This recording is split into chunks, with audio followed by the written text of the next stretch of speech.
functional medicine practitioner Claudine Francois. I empower women entrepreneurs by sharing solutions for health on my show, Healthy Delicious Lifestyle with Claudine. Hello, and welcome to Healthy Delicious Lifestyle with Claudine. If you are here for how to boost your intimacy with certified, girl, you're in the right place.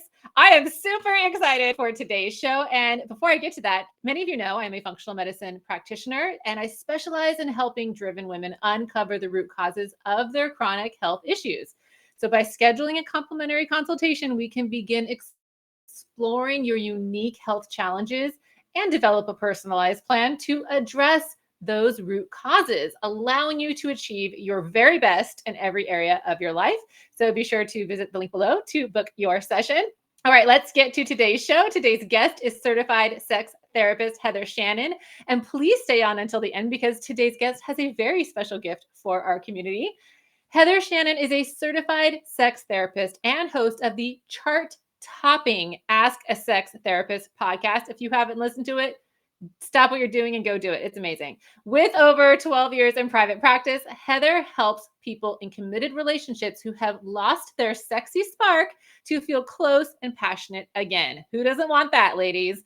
Heather has been featured in publications such as Cosmopolitan, Women's Health, Glamour, and Self Magazine. Maybe you've heard of some of those, as well as on podcasts, including Shameless Sex and The Horny Housewife. She is a sex and relationships expert for the Peanut app, which serves 2.5 million throughout all stages of life. Please help me in welcoming Heather Shannon to come up. Hello, Heather. Welcome.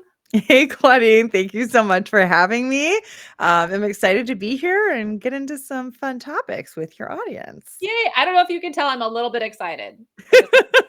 I like the enthusiasm. I can work with that. Oh my gosh. Well, I want to get right into it because we only have 15 minutes for this episode. And girl, we have a lot to cover. We do. First, let's talk about what does a healthy, delicious lifestyle mean to you? Well, I think especially when it applies to sex, it means feeling comfortable in your skin, in your body, with what your sexual desires are, being able to communicate those, and being able to just receive tons of pleasure and have an amazing time. Ooh, can I get an amen? I love it. Yeah. That sounds great. Let's do it. I think so. Well, let's tell people how we can do that by getting into your tips. So your first tip Okay. is take time to mindfully touch yourself and practice receiving. Now Yeah. tell us more about what you mean about this. Yeah. So, depending on where you're at with your level of comfort with your body and how your sex life is going and kind of what your goals are, it could be anything from I'm just going to like slow down and notice when I'm applying lotion, right? Might be something you're doing anyways, and it's just turning it into more of a mindful activity. And, I had an energy healer tell me one time, you're really good at giving yourself self love, but you're not as good at receiving it. And I was like, what do you even mean? Like, I don't even get what you're saying. But I think so many of us are focused on pleasing the other person that we're not as in tune with receiving sensation. Right. And Mhm. so hopefully the sensation is pleasurable, but let's just start with receiving sensation. So it could be as simple as like, here's my hand and I'm just like stroking my hand or I'm rubbing lotion into my hand and I'm noticing like, what does it feel like if I touch the palm? What does it feel like if I touch the back of my hand? How do the pads of my fingers, pick up on the sensation of touch and what feels good? Does it feel good to have like a very light touch? Does it feel good to kind of massage your hand and release some of the aches there? And then we can move into more sensual things like maybe you massage your breasts and you're, put some coconut oil on there and, do something that feels sensual and kind of nurturing to yourself. And then all the way to masturbation where it's, genital touch and getting really comfortable with your own anatomy, looking at your anatomy in the mirror. Same thing. So the same concept is like touching your hand, but we can just apply it to our genitals. So wherever you're comfortable, like start there and just like find your growth edge, but learn to tune in. That is some great advice. It's like you're a professional or something, like you do this for a living. Something like that. So good. All right, I want to get to your next tip, which is Okay. treat sex like a skill. Practice makes passion Perfect. I love this. I mean, Mhm. I can't play piano very well because I don't practice it, right? Correct. Tell us more about how to practice. Yeah, that's so funny because I also didn't practice piano as a child, but but it, with sex, it does make a difference. And I think that when couples come to me and they're kind of like, well, sex used to be really hot, when we first got together, and it was just like this automatic thing, and it was really easy to initiate, and it would just happen, and it wasn't like a lot of effort. And there's sometimes this resentment that like, ugh, like now I got to put effort into it. It's so hard, It's like, why do I have to work at it? This should just be fun. And it's like, okay, I get it. Like maybe it was really easy before, but it's not really reasonable to expect sex to always be easy and to just stay easy forever. And sometimes I see people who have gotten so spoiled earlier in their life that then like they're kind of not willing to put the work in later when they need to. And so then they're just missing out, And you have to look at it like, growing up, and you and I mentioned we were both raised Catholic, that we weren't taught any of this. What I was taught in sex ed growing up was, you're going to get diseases, you're going to get pregnant, um, you're going to be labeled a slut if you have sex like too young or too early, or if anyone finds out, it's a sin. And also, we shouldn't talk about it, but everyone's doing it, but don't talk about it. But we're going to sell movies and products by using sexuality, but don't talk about it. So it's like, Wow. Yeah. When you put it that way, it's more messed up than I remember. it is that messed up, and I think we just don't always realize it. So we didn't really learn anything helpful. We didn't learn about the clitoris. We didn't learn about types of touch. We didn't learn about mental foreplay and getting aroused and what puts us in the mood, let alone physical foreplay. We Can didn't I learn how tell to you? talk about it. As an adult, I learned most of my sex ed from the TV show Sex and the City. As I was nursing my infant, I'm like, really? Wow.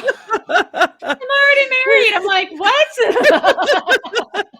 I love that though. I mean, and now there are some better shows coming out. Like Netflix has Sex Education was an amazing show. And I Hmm. don't love how the sex therapist is portrayed, but it is very entertaining, and it's like everything I wish people knew. Like they really have some good messaging in there.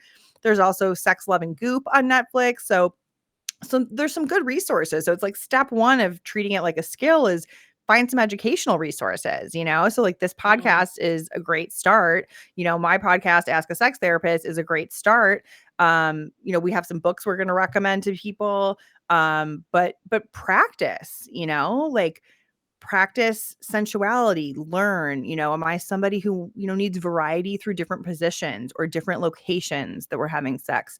Am I somebody who needs different types of more like taboo exploration or kink exploration? Am I somebody who's non-monogamous? So just to kind of give us an opportunity to explore, like, who am I as a sexual being? Where do I Mhm. feel kind of like blocked or stuck? What are some things I want to try or that I love my partner to try on me? And let's have like a practice session, like where we lower the stakes, where it's not like, oh, I don't want to try this new thing because I don't know how to do it. And it's like, of course you don't know how to do it. Because you haven't done it yet, So like I think we need to adjust our expectations and be like, let's watch this video. Beducated is a great platform. They're like the Netflix of sex education. So let's watch a Beducated video, or like Layla Martin's got a bunch of stuff on her YouTube channel. And let's try something new, and let's just like let this be an educational experience, and then we can kind of iterate and tweak some things and try it again, or we can decide we hate this. Let's never try it again. you I know? love these tips. These are so good. And will you tell us Yeah. about some of these books that you recommended? This one's called Come As Yes. You Are by Emily Yes. Nagoski. Yeah. So I think that Come As You Are is a great, great foundational book. If you're like, Heather, I don't even know where to start. Some of this sounds overwhelming. Some of this sounds like too much for me for where I'm at.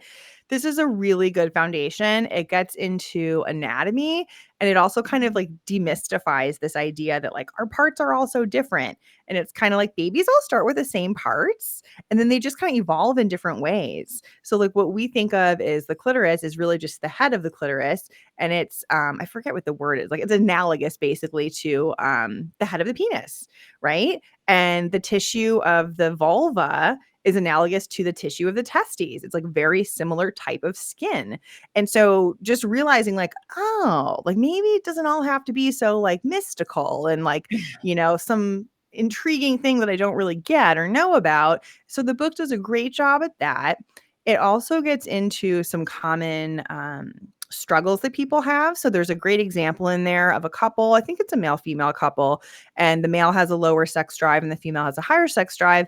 And they're trying to figure out like, how do we navigate this? Right. Mm. And so she gives some really good advice about whoever's the lower desire partner. Think about, what's the context? Like, what's not just the sexual moments, but what's like the 24 hours leading up to it? And I think that's something Mhm. we often lose is like, we might have had like a terrible day, be super stressed, not had any flirtation leading up to it. And then like all of a sudden, like, let's have sex. And it's kind of like, that's not going to work for most people, you Right. know? So kind of studying the context, getting curious about that. So it's just a great book. It's very popular in my field. I love it. Thank you so much for sharing that. And Mhm. I want to get to your next tip. Yeah. Do an intimacy audit to distinguish action Yes. blockers, be it body or mind. Yeah. And so this is an important one. And, back in the day when I was in a long term relationship, I really lost my libido and I lost my interest in sex. And it was before I had become a sex therapist. And so I had no idea what to do. And I just felt really stuck. And so, I actually created an intimacy audit free mini course for people to help them with this. Because what I found in my work is that there's a few common scenarios where people get stuck and they don't always attribute what's going on to the correct one. And Mm, that's been really interesting for me. So sometimes people will just say, I'm asexual. And I'm kind of like, first of all, that is a valid thing. Some people are, but a lot of people are kind of just throwing that word around when really there's a libido issue going on. mhm. And so that's something I help people look at. Like, how do you know when the issue is sort of a sex drive libido issue? And then we look at, sometimes people actually have the sex drive there. And so they're calling it a libido issue, but it's not. Like I've had clients my clients crack me up. So they come in and they're kind of like, um, well, I did think about having sex with my husband. I'm like, okay, so you are having sexual thoughts. There's not zero desire there. I guess not. Okay. Well, did you tell your husband? Well, no. Okay. Okay. And then we're Because he forgot to do the dishes and I was mad at him. So right, or good. it's just like, well, I feel like he's supposed to initiate. Like there could be like a million different reasons. And Mm. so this the intimacy audit mini course that I developed is just like a really good starting point to kind of I go over 3 common scenarios because how are you supposed to fix something if you're not even trying to fix the right thing? Right? So good. And I put the Yeah. link to that in the crawler. It'll also be below. Yeah. Gosh, we're running out of time. Oh my Oh gosh, my I want to get gosh, you it's the going so thing. fast. It's so good. I know. Just for anyone who's watching, if you want more information on health and wellness, I have a functional medicine wellness group. You can check out the link below. It's a free Facebook group. And we actually did a whole month on libido recently, so you can check it out. Yay. Okay, so last tip is boost your libido with aphrodisiacs and less alcohol. Now, Yes. you and I were talking about this before the show started, and I think you had some great input on this. I did, and I mean, you did too. So obviously, inflammatory things are going to mess you up in general. So you want to avoid inflammation, like alcohol, sugar, that kind of thing. It's been really interesting for me, even with like erectile dysfunction. I had someone go on the keto diet, and he was like, "I'm having nighttime erections again." And I was like, "Wow, it's interesting how that works." Hmm. And then I kind of made friends with the owner of a supplement company, Silver Fern, and he and I were chatting, and he was like, so we have this product and it wasn't developed for like, sexual reasons at all. It's just a stress management product. But we're noticing that people who are on SSRIs, which is antidepressants, um, and have had like sexual side effects, which is very, very common with SSRIs. Either they have low libido and or they are having a hard time orgasming. Mm. Whereas they didn't have those issues before. And so what the kind of ingredient that he's mentioned that's in here that's kind of interesting is saffron. So here's a little bottle, stress complex. The saffron strain is Crocus sativus L, and then in parentheses it says stigma. So Yeah, I've heard some good things about saffron for ADHD as well, but I did give this to he sent me a bunch of free samples and I sent it out to some people. And they did notice it. They did notice an improvement. So, Ooh, good. Well, we'll link that yeah, below. And I mean, stress in general is going to be an inhibitor to having a good 100%. libido. And other 100%. things, other libido enhancing foods are things like oysters. Maca root is a great supplementation. Fatty fish, spinach, pomegranate juice. Basically, the foods that help your hormones are also the foods that are going to help your libido. Yes. And oh my gosh, we're running out of time. So just in a quick sentence, tell me about this book, the second book that you Yeah. This recommended. is one of my favorite relationship books in general. So it's called You Are the One You've Been Waiting For. And it's an internal family systems book. So I'm an internal family systems therapist. And it really helps you figure out you've been basically doing three things to try and make your relationship work: change yourself, change your partner, or distance yourself and detach. I see a lot of the distance and detach in my work. I think that's pretty connected with low libido. But this is a great book where it's really about tuning into your own higher consciousness and your own inner sense of security to be able to have the most fulfilling and connected relationship that you can have. I love that. Thank you so much. It's been such a pleasure having you, Heather. Tell Thank us you how for people having me. can follow you, how they can learn more about what you do. Yeah, so for sure, check out that intimacy audit, especially if you're in a committed relationship and it's been a struggle and you're worried about the lack of sex just killing your relationship. Definitely check that out. You can also go to my website, heathershannon.co. So again, that's heathershannon.co. And I've got some freebies on there. You can book a intimacy breakthrough call with me. It links to my podcast. So if you're looking to connect with me in any way, you'll be able to find that on the website. Yay! Thank you so much for being here. I'll hang out in the green room. I'll drop you in there and I'll be there just Okay. a sec. Thank you Okay, so sounds much. good. It's been awesome. Oh my goodness, was that not amazing? I hope you enjoyed that as much as I did. And I want to remind you, how are you going to create a healthy, delicious lifestyle for you today? And until then, please be sure to join me for another episode of Healthy, Delicious Lifestyle with Claudine next Monday at 9 or at 9 a.m. Pacific or 11 a.m. Central, and have a healthy, delicious lifestyle. You can learn more about my services and products at ingoodcleantaste.com. Be sure to join me every week on the SWE Media Network YouTube channel and wherever you listen to podcasts.